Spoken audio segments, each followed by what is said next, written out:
लेकिन तब इजाना जिंजर के हाथ पे देखता है तो उसके हाथ कुकिंग की वजह से वहां पर बहुत ज्यादा चोट आई हुई थी। तो वो सोचता है इसने कहा था कि मैं अपनी फूड का एक्सक्यूज बना कर आऊंगी आपके पास और आप मेरे प्यार में डूब जाएंगे और आप मेरी तरफ बहुत ज्यादा अच्छे से रहेंगे और मैंने बहुत ज्यादा प्रैक्टिस की है। वो सोचता है जिंजर ने इतनी ज्यादा प्रैक्टिस की है ताकि वो मेरे लिए खाना बना सके और मुझे इस पर बिल्कुल भी शक नहीं करना चाहिए। लेकिन लेडी लिरेजी के मुताबिक मुझे लगता है वो हम दोनों को अकेला करना चाहती है और वो चाहती है हम लोग अलग अलग हो जाएं।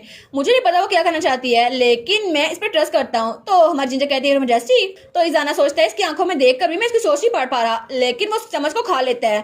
तो तब वो कहती है सच में ये कैसा टेस्ट कर रहा है? वो कहता है थोड़ा सा जिंजर के साथ टेस्ट कर रहा है लेकिन अच्छा है। वो कहती है अच्छा हुआ ना, मेरा काम सही हो गया। लेकिन तब उसका हाथ पकड़ता है। वो कहता है तुम्हें फिक्र करने की जरूरत नहीं है और दोबारा से कभी भी अपने हाथ को जख्मी ना करना और कुकिंग करने की जरूरत नहीं है और तुम्हारा मेरे साइड पे होना यही मेरे लिए काफी है। तो हमारी जिंजर कहती है सच में सर? तो लिरेजी इसको तो बड़ा गुस्सा आ रहा था। तो हमारा हेमल वो सोचता है मुझे लगा था सिचुएशन में बहुत ज्यादा बुरी होने वाली है लेकिन कुछ भी वैसा नहीं हुआ जैसे मैंने इमेजिन किया था। तो तभी इजाना वो नीचे गिर जाता है।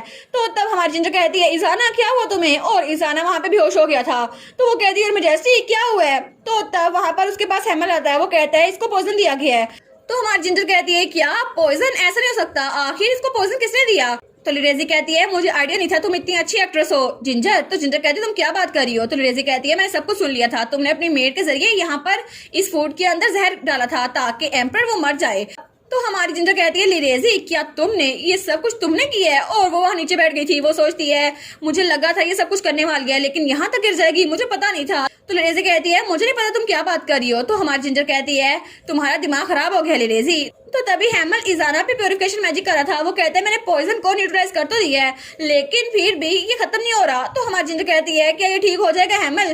तो वो कहता है फिक्र ना करो, मैंने डिटॉक्सिकेशन कर दी है लेकिन फिर भी वो सोचती है ये सारी की सारी मेरी गलती है, मुझे उसे सरप्राइज करने के लिए केक नहीं बनाना चाहिए था चाहे कुछ भी हो जाता।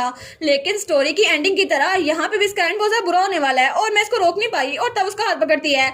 वो सोचती है प्लीज इजाना अपनी आंखें खोलो। और तब उसकी आंखों से आंसू गिर रहे थे। वो सोचती है मेरा दिल तो बहुत ज्यादा बुरी तरह से दुख रहा है। और तभी उसे रियलाइज होता है कि मैजेस्टी उसके साथ देख रहा था और उसे पता था कि ये सब कुछ होने वाला है लेकिन फिर भी उसे उस पर ट्रस्ट था और उसने वो केक खा लिया। तो वो कहती है लिरेजी क्या अब तुम खुश हो? तो लिरेजी कहती है क्या मतलब? तो जिंजर कहती है तुम्हें लगा होगा कि वो तुम्हारी बात मान जाएगा और वो इस केक को नहीं खाएगा लेकिन तुम अब तक इसको एंजॉय कर रही हो, आखिर तुम ऐसे कैसे कर सकती हो? तुम्हें कोई भी पछतावा नहीं अपने काम का। और तब उसकी आंखों से जो आंसू गिरता है ना वो इजाना की आंख पे गिरता है और तभी इजाना की आंख में से रोशनी निकलने लग जाती है। वो दोनों कहते हैं क्या ये हो क्या रहा है, ये लाइट कैसी है?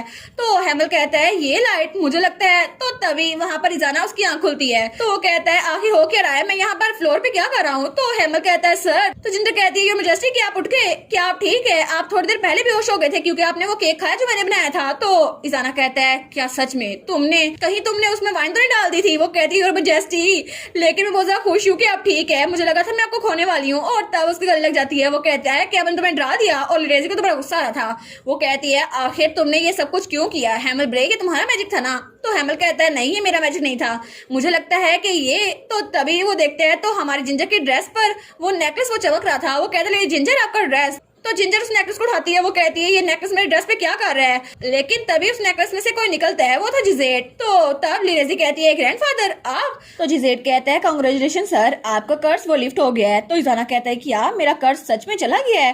तो तब वो कहता है जिंजर जल्दी से उस लॉकर को फेंको। वो कहती है ठीक है मैं फेंक रही थी। तो तभी उसका चेहरा पकड़ता है और उसकी आंखों की तरफ घूर के देखता है। तो वो कहता है मैं बिल्कुल भी तुम्हारी सोच नहीं पढ़ पा रहा, मुझे कुछ भी सुनाई नहीं दे रहा। वो कहती है सच में ये तो बहुत अमेजिंग है योर मैजेस्टी। तो हेमल भी खुश हो गया था।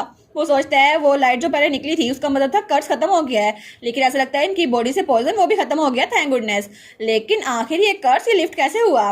तो तब जिजेट कहता है मेरी असम्पशन बिल्कुल ठीक थी और मैजेस्टी आप तो बहुत ज्यादा स्ट्रॉन्ग इंसान है, बिल्कुल अपने अंकल और मेरे प्यूपल प्रिंस हेनरी की तरह। तो इजाना कहता है मैं एक बारे में बहुत ज्यादा क्यूरियस हूँ, आखिर मेरे अंकल ने अपनी डेथ को फाइट बैक किए बगैर कबूल कैसे कर लिया? ऐसा लगता था कि वो जानबूझ के सब कुछ कर रहे थे और वो अपनी डेथ को प्रिवेंट कर सकते थे लेकिन उन्होंने ऐसा नहीं किया। तो जिजेट कहता है असल में प्रिंस हेनरिक वो लंबी उम्र जीने नहीं वाले थे। तो इजाना और हमारे जिंजर कहते हैं क्या इसका क्या मतलब हुआ? तो जिजेट कहता है वो वीक बॉडी के साथ पैदा हुए थे और उनके पास जो मैजिक था ना उसकी वजह से उन पर बहुत ज्यादा एनर्जी सर्फ होती थी और इस तरह आपके अंकल के लिए ज्यादा देर तक जिंदा रहना ये बिल्कुल नामुमकिन सी बात थी। और जब भी वो मैजिक यूज करते थे तो बहुत ज्यादा थक जाते थे, लेकिन जब भी मैं उनसे कहता था प्रिंस हेनरिक आप ठीक तो है ना, आप अनवेल लग रहे हैं, मुझे लगता है आपको यहाँ पर स्टॉप करना चाहिए, लेकिन वो कहते हैं मैं बिल्कुल ठीक हूँ क्योंकि मुझे अपने किंगडम के लिए और अपने भाई के लिए सबकी हेल्प करनी है। और इस तरह वो ये बात भी जानते थे कि उनका भाई उनसे बहुत ज्यादा नफरत करता है, इसलिए उन्होंने अपने भाई के दिए हुए पॉइजन को भी पी लिया। लेकिन किंग एस्टर वो बहुत ज्यादा कोल्ड हार्टेड थे और उनके लिए लव और सेक्रीफाइस का कोई मतलब नहीं था, वो ये डिजर्व नहीं करते थे। लेकिन आप दोनों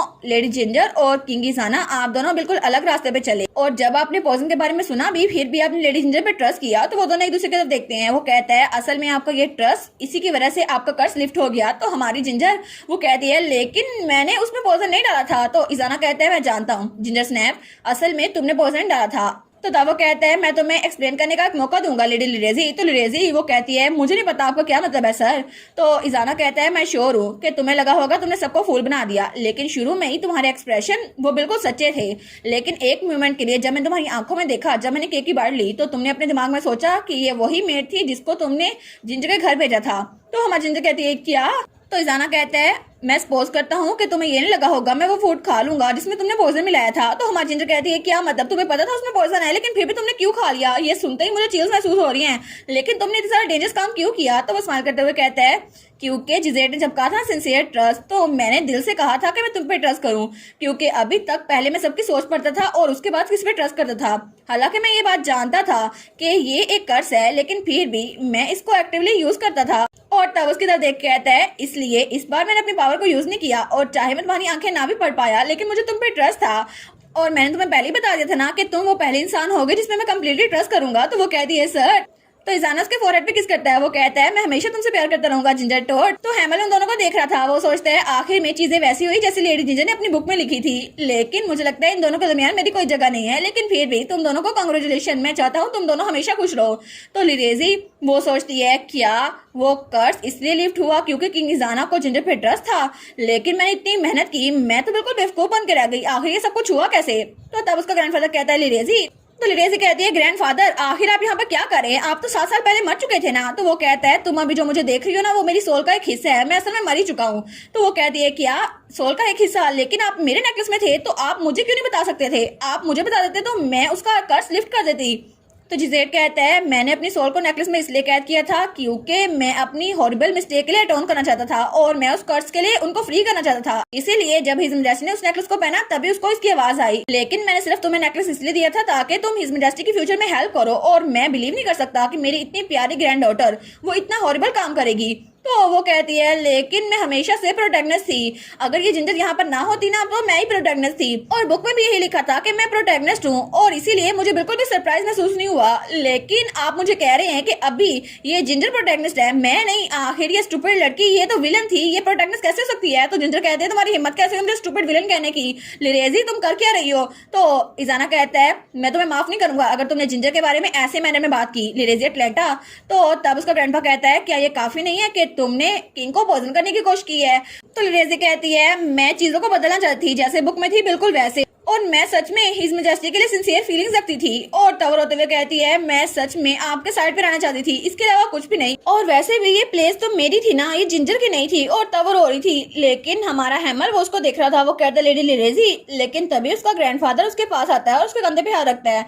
वो कहता है लिरेजी मेरी बच्ची, अगर तुमने अपने आप को हिज मैजेस्टी पे फोर्स कर दिया होता और तुम दोनों का रोमांटिक रिलेशनशिप होता तो तुम्हारी लाइफ वो चल जाती जैसे कि हेमल ने फ्यूचर में देखा था, लेकिन तुम्हारा ओल्ड ग्रैंडफादर ये नहीं चाहता कि तुम मर जाओ, इसलिए तुम्हें अपने क्राइम्स के लिए पे करना होगा, और अभी के लिए मैं चाहता हूँ तुम पीसफुल लाइफ जियो, और ये मेरी आखिरी रिक्वेस्ट है, क्या तुम इसको कबूल करोगी?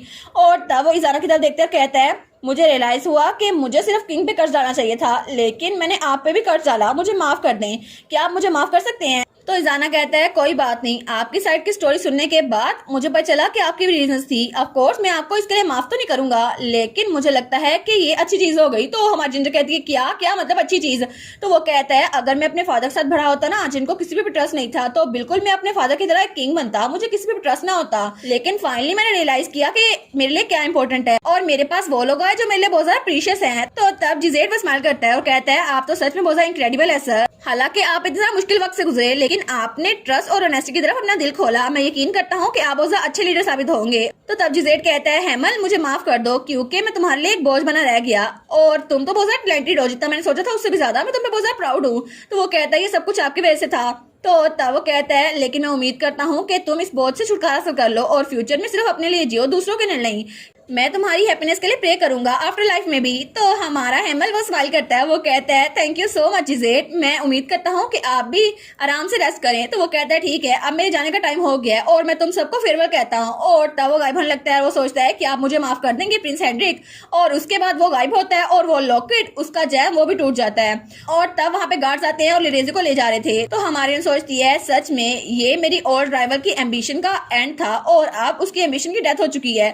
लेकिन तभी हमारी हीरोइन उसके तो पाव लटखड़ाते हैं और जमीन पे गिर जाती है। तो इसाना कहता है जिंजर क्या तुम ठीक हो? वो कहती है हाँ मैं ठीक हूँ, अब सब कुछ खत्म हो गया ना तो मेरी टांगे जवाब दे गई हैं। लेकिन वो सोचती है छोटे से वक्त में कितना सब कुछ हो गया है ना।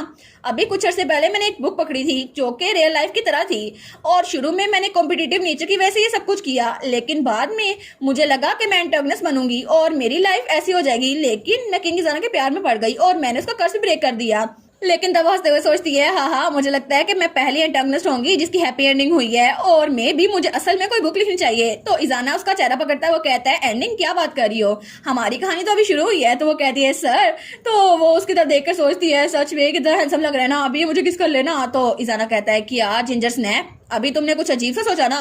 वो कहती है एक मिनट, क्या अभी भी तुम कर सो, तुमने मेरी बातें सुन ली? वो कहता है नहीं तुम्हारे एक्सप्रेशन देख मुझे पता चल रहा था। और उसके पास वो कहता है मैं भी एग्जैक्टली वही चीज सोच रहा था। और तब उसके करीब होता है और जरा किस करते हैं, लेकिन हमारा हेमल वो वहीं पे खड़ा था। वो सोचता है गाइस मैं यहीं पर हूँ, लेकिन तब वो सोचता है ये दोनों फिर से मुझे भूल गए हैं। और तब वो वहां से स्माइल करके जाने लगता है। वो सोचता है मुझे लगता है कि मुझे इन दोनों को अकेला छोड़ना चाहिए, इनको थोड़ी प्राइवेसी देनी चाहिए। और तब वो दरवाजा बंद करके बाहर निकल आया था। तो हेमल सोचता है जिजेट ने कहा था अब से तुम अपने लिए जीना, मैं तुम्हारे फ्यूचर के लिए प्रे करूंगा। तो वो सोचता है अपने लिए, लेकिन मुझे लगा नहीं था कभी मैं अपने लिए जीऊंगा, क्योंकि जब मैं छोटा सा था तो मेरे पेरेंट्स गुजर गए और जिजेट ने मुझे अपना प्यूपल रख लिया और मैं उनका शागिर्द था, और इसीलिए मैंने उनसे मैजिक सीखा। लेकिन मैंने एक भी मोमेंट अपने लिए नहीं गुजारा और मैं किंग इजाना के साथ रहा, और लाइफ में बहुत ज्यादा लेट हो गया था। लेकिन फाइनली मुझे कोई ऐसा मिला जिसे मैं चाहता था, लेकिन वो मुझे नहीं चाहती थी, और मैं सच में ये चाहता हूँ कि वो खुश रहे चाहे वो किसी के भी साथ हो। और तब वो चांद को देखकर सोचता है इससे पहले कि मेरा टाइम गुजर जाए, जिजेट ने जैसा कहा मैं वैसा करना चाहता हूँ। मैं अपनी लाइफ के बेस्ट मौके को डिस्कवर करना चाहता हूँ, मैं अपने आप को डिस्कवर करना चाहता हूँ, और इसके लिए मुझे बहुत ज्यादा लंबे सफर पे जाना होगा। और तब वहां से जा रहा था और वो मंजर कितना खूबसूरत था। वो कहता है शायद क्या पता मुझे भी अपनी लाइफ में सफर करते हुए कोई ना कोई खुशी मिल जाए, और अभी के लिए मैं अपने लिए जीना चाहता हूँ, किसी और के लिए नहीं। और इसी के साथ ये वाला पार्ट यहीं पर ख़त्म। तो आप लोग बताइएगा आप लोग को ये पार्ट कैसा लगा, और वीडियो को लाइक और चैनल को सब्सक्राइब लाजमी कीजिएगा।